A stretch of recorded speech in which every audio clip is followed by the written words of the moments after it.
Hi friends, எல்லோரும் எப்படி இருக்கீங்க? இன்றைக்கி நம்ம சிந்து சிங்கிங் கிச்சனில் அயில மீன் ஃப்ரை எப்படி செய்கிறதுன்னு பார்க்கலாம்.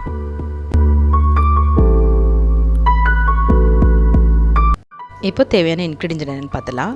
அயில மீன் இந்த மாதிரி கட் பண்ணி வச்சுருக்கேன்.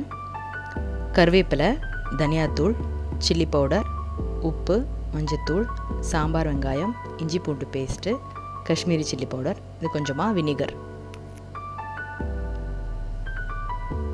இப்போ ஃபஸ்ட்டு நம்ம மசாலா அரைச்சிக்கலாம்.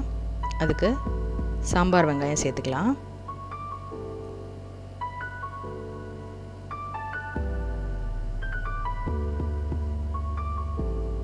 கூடவே நம்ம இங்கே எடுத்து வச்சுருக்கிற தூளுங்க எல்லாத்தையும் சேர்த்துடலாம்.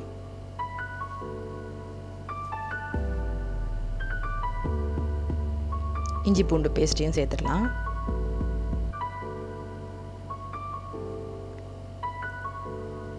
கொஞ்சமாக வினிகர் சேர்த்துக்கலாம்.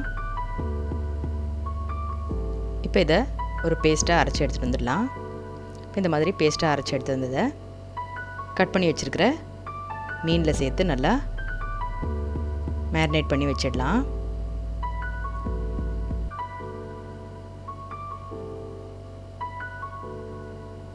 நான் இங்கே வால் பீஸ் தான் எடுத்திருக்கேன்.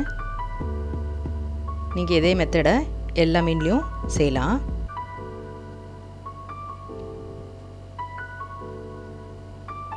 இப்போ இந்த மாதிரி மேரினேட் பண்ணி நம்ம ஒரு 10 மினிட்ஸ் கிட்ட ஃப்ரிட்ஜில் வச்சிடலாம். இப்போ 10 மினிட்ஸ் ஆனதுக்கப்புறம் ஒரு பேனை ஹீட் பண்ணி தேங்காய் எண்ணெய் தான் நான் இன்றைக்கி சேர்த்துருக்கேன். கொஞ்சமாக கருவேப்பிலை சேர்த்துக்கலாம். இப்போ மெதுவாக நம்ம மேரினேட் பண்ணி வச்சுருக்கிற மீன் எல்லாத்தையும் ஃப்ரை பண்ணி எடுக்கலாம்.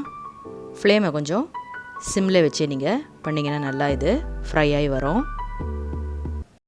உள்ள இருக்கிறீங்க வெளியே என்ன பேச்சு, ஐயா ஒன்றும் புரியவில்லை, மனசு எங்கே போச்சு, இந்த மனசு நெஞ்ச நிலந்தான் வந்து விழுந்த நல்ல விதை தான், சந்திரனை தான் சாட்சியும் வச்சு சொன்ன கதை தான் சொந்த கதை தான், தோளை தொட்டு ஆள ஐயா சொர்க்கத்தில் சேர, மாலை வந்து ஏற பொண்ணு சம்மதத்தை கூற, சந்தனம் கரைச்சி பூசணும் எனக்கு, முத்தையும் கணக்கு மொத்தமும் உனக்கு, மாங்குயிலே பூங்குயிலே சேதி ஒன்று கேளு, உன்ன மாலையிட தேடி வரும் நாள் எந்த நாள். அயில மீன் ஃப்ரை ரெடி ஆகிடுச்சு. நீங்கள் இதெல்லாரும் கண்டிப்பாக ட்ரை பண்ணி பாருங்கள். நல்லா டேஸ்ட்டாக இருக்கும். ஸோ சிந்து சிங்கிங் கிச்சனுக்கு மறக்காமல் லைக் பண்ணி ஷேர் பண்ணி சப்ஸ்கிரைப் பண்ணிவிடுங்க. பெல் ஐக்கானையும் ப்ரெஸ் பண்ணிவிடுங்க. Thank you all. பாய்.